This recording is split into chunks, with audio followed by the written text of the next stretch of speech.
અસંગનો અર્થ થાય કે જ્યારે બાજુવાળા કે બાજુવાળી કંઈ કરે છે એની સામે નજર ન રહે અને ભગવાન તરફ ગતિ થઈ જાય એને અસંગ કહેવાય.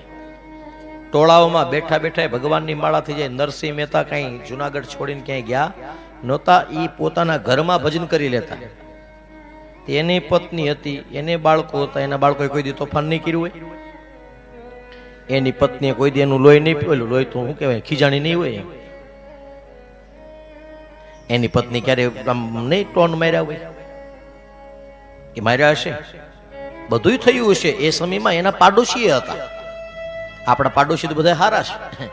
એના પાડોશી તો વાઇટ કલોટ દેવા નહોતા, ના પડતા દેતા કે તારે તમારે ઘરે આવવાનું ભળાઈ જાય, એવા હતા.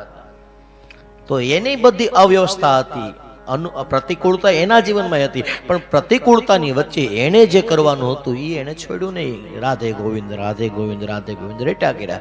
તો શું થયું, બાજુવાળાનું જે થયું એ કોઈને ખબર નથી, પણ એનું કામ થઈ ગયું આપણે બંને બધાને ખબર છે.